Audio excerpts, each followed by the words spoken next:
विधान परिषद निवडणुकीच्या अर्ज माघारीच्या शेवटच्या दिवशी जो राडा नाशिकमध्ये झाला तसा राडा अख्ख्या राज्यात आजपर्यंत कधीच झाला नसेल।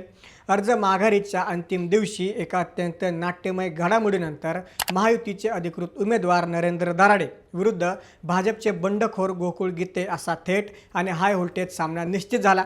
नाशिक स्थानिक स्वराज्य संस्था मतदारसंघासाठी उमेदवारी अर्ज मागे घेण्याची काल अंतिम मुदत होती आणि दुपारपर्यंत जिल्हाधिकारी कार्यालयात कमालीचा राजकीय थरार पाहायला मिळाला। मुळात नाशिकची ही जागा आपल्याकडेच राहावी यासाठी भाजप आणि शिवसेना शिंदे गट हे दोन्ही मित्रपक्ष कमालीचे इच्छुक होते। खुद्द नाशिकचे पालकमंत्री आणि भाजपचे ज्येष्ठ नेते गिरीश महाजन यांनी तर ही जागा कोणत्याही परिस्थितीत भाजपलाच सुटेल असा ठाम विश्वास बोलून दाखवला होता आणि ते या जागेसाठी प्रचंड आग्रही होते। मात्र जागा वाटपाच्या अंतिम समीकरणांमध्ये ही जागा शिवसेना शिंदे गटाच्या वाट्याला गेली आणि विद्यमान आमदार नरेंद्र दराडे यांना पुन्हा एकदा महायुतीची अधिकृत उमेदवारी जाहीर झाली। भाजपच्या स्थानिक नेत्यांना आणि कार्यकर्त्यांना हा निर्णय पचवणं जड झालं आणि याच नाराजीतून महायुतीमध्ये थेट बंडखोरीचा स्फोट झाला। भाजपचे गणेश गीते आणि त्यांचे सख्खे बंधू गोकुळ गीते या दोन्ही गीते बंधूंनी थेट निवडणुकीच्या मैदानात उडी घेत आपल्या पक्ष उमेदवारी अर्ज दाखल केले। शेवटच्या दिवशी गिरीश महाजनांनी गीते बंधूंशी थेट चर्चा केली आणि अर्ज माघार घेण्याची विनंती केली। यात गणेश गीतेंनी अर्ज मागे घेतला, पण गोकुळ गीतेंनी मात्र अर्ज मागे घेतला नाही। अगदी माजी आमदार किशोर दराडे यांनी फोन करून सुद्धा गोकुळ गीते मागे हटले नाहीत। पण आता असं म्हटलं जात आहे की गोकुळ गीतेंच्या बंडखोरीमागं खुद्द मंत्री गिरीश महाजनच आहेत।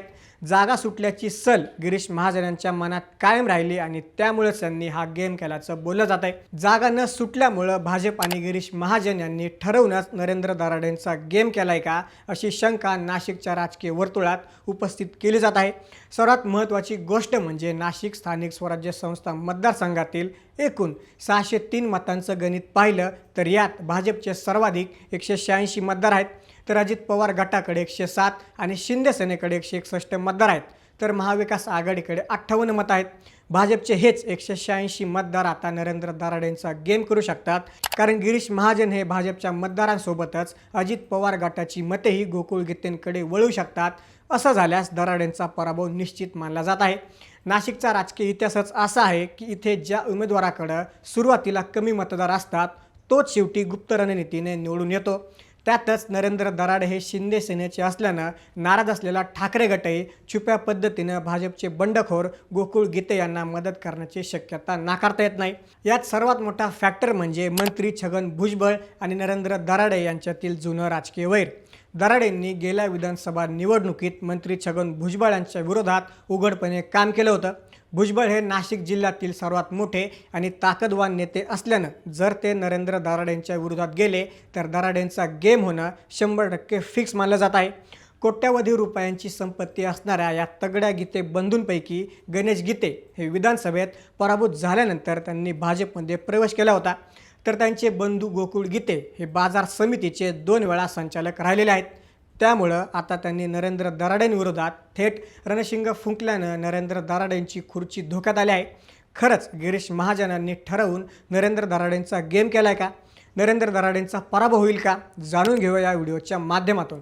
नमस्कार, मी महेश आणि तुम्ही पाहताय थोडक्यात। राजकीय वर्तुळात आणि नाशिकच्या स्थानिक पातळीवर अशी जोरदार चर्चा सुरू आहे की ही बंडखोरी स्वतः मंत्री गिरीश महाजन यांच्याच छुप्या पाठिंब्यावरून किंवा त्यांच्या सांगण्यावरून घडवून आणली गेली आहे। कारण गणेश गीते हे गिरीश महाजन यांचे अत्यंत खंदे आणि निष्ठावंत समर्थक मानले जातात। त्यामुळं महायुतीचा धर्म पाळायचा म्हणून वरून जरी शांत राहण्याचे संकेत असले तरी अंतर्गत पातळीवर शिवसेनेच्या दराडेंना शह देण्यासाठीच हे बंड उभे केलं गेलं होतं अशी चर्चा रंगू लागली।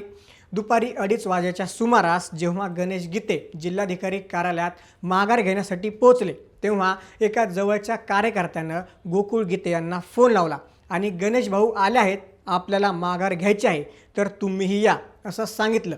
त्यावर गोकुळ गीते यांनी अत्यंत आक्रमक आणि संतप्त होत ज्यांनी माझा बाप काढला त्यांच्यासाठी मी माघार का घेऊ असा खळबळजनक आणि जाहीर सवाल उपस्थित केला।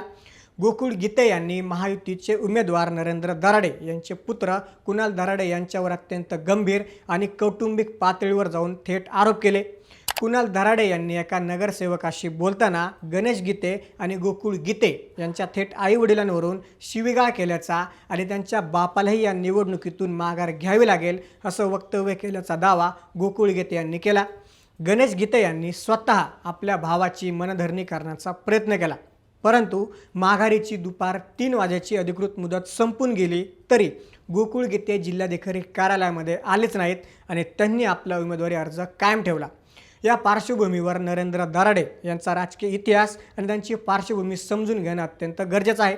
नरेंद्र दराडे हे नाशिकच्या राजकारणातील एक अतिशय तगडे प्रस्थ मानलं जातं। नरेंद्र दराडे यांनी सुरुवातीला नाशिक जिल्हा मध्यवर्ती सहकारी बँकेचे अध्यक्षपद भूषवत जिल्ह्याच्या ग्रामीण भागातील सहकार क्षेत्रावर आपली मोठी पकड निर्माण केली। त्यानंतर 2018च्या नाशिक स्थानिक स्वराज्य संस्था मतदारसंघाच्या विधान परिषद निवडणुकीत त्यांनी शिवसेनेकडून पहिल्यांदा आपलं नशीब आजमावलं। पुढे ते या निवडणुकीत आमदार म्हणून निवडून आले। मात्र याच दराडेंचा येवला मतदारसंघातील मंत्री छगन भुजबळ यांच्याशी नेहमीच थेट संघर्ष राहिला। गेल्या विधानसभा निवडणुकीत दराडे यांनी भुजबळांच्या विरोधात जाहीर मोर्चे बांधणी केल्यामुळेच आज छगन भुजबळ समर्थक दराडेंचा गेम करण्यासाठी टपून बसले आहेत असं बोललं जात आहे। गोकुळ गीते यांनी माघार न घेतल्यामुळे आता नाशिक विधान परिषदेच्या रिंगणात केवळ 3 उमेदवार शिल्लक राहिले आहेत, ज्यामध्ये शिवसेना शिंदे पक्षाचे अधिकृत उमेदवार नरेंद्र दराडे, भाजपचे बंडखोर अपक्ष उमेदवार गोकुळ गीते आणि भाजपचेच प्रसाद हिरे यांचा समावेश आहे। प्रसाद हिरे यांचा अर्ज तांत्रिक कारणामुळे मागे घेता आला नसल्याचं सांगितलं जात आहे। त्यामुळे आता खरी आणि मुख्य काटेकी टक्कर महायुतीचे दराडे विरुद्ध अपक्ष उमेदवार गोकुळ गीते यांच्यातच रंगणार आहे। आता सर्वात मोठा राजकीय प्रश्न आणि संशय हा निर्माण झाला आहे की गणेश गीते यांनी जरी वरिष्ठ नेत्यांच्या शब्दाचा मान राखून माघार घेतली असली तरी त्यांचे भाऊ गोकुळ गीते यांनी बंडखोरी कायम ठेवणं ही नेमकी कोणाची चाल आहे? ही बंडखोरी गोकुळ गीते यांनी स्वतःच्या हिमतीवर ठेवली की भाजपच्या स्थानिक नेत्यांच्या किंवा थेट मंत्री गिरीश महाजन यांच्या सांगण्यावरूनच ही खेळली गेली आहे? या संपूर्ण घडामोडींमुळे आता नाशिकमध्ये भाजप अंतर्गत पातळीवर शिवसेनेचा म्हणजेच एकनाथ शिंदे यांच्या पक्षाचा गेम करते की काय अशा उघड चर्चा राजकीय वर्तुळामध्ये रंगू लागल्या आहेत। महायुतीचा धर्म दाखवण्यासाठी एका भावाला माघार घ्यायला लावायची आणि नरेंद्र दराडेंचा पराभव करण्यासाठी दुसऱ्या भावाचा अर्ज कायम ठेवायचा अशी दुहेरी रणनीती तर नाही ना, असा संशय शिवसेनेच्या गोटातून आता व्यक्त केला जात आहे।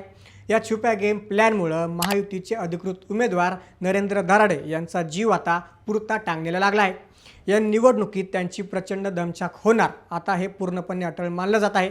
नाशिकच्या स्थानिक पातळीवर महायुतीमधील हा अंतर्गत विसंवाद, दराडे कुटुंबाकडून वापरली गेलेली भाषा आणि मंत्री छगन भुजबळांसारख्या बड्या नेत्याचा असणारा अंतर्गत विरोध यामुळं भाजप व राष्ट्रवादीचे अनेक मतदार आता गोकुळ गीते यांच्या पाठीशी छुप्या पद्धतीने उभे राहण्याची दाट शक्यता निर्माण झाली आहे।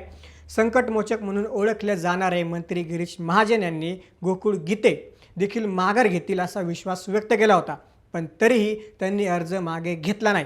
त्यामुळं गिरीश महाजन यांचे या निवडणुकीतील महत्त्व आता थेट मतदानापर्यंत कायम राहणार असून नरेंद्र दराडे यांना ही जागा राखण्यासाठी आता अत्यंत शर्थीचे प्रयत्न करावे लागणार आहेत।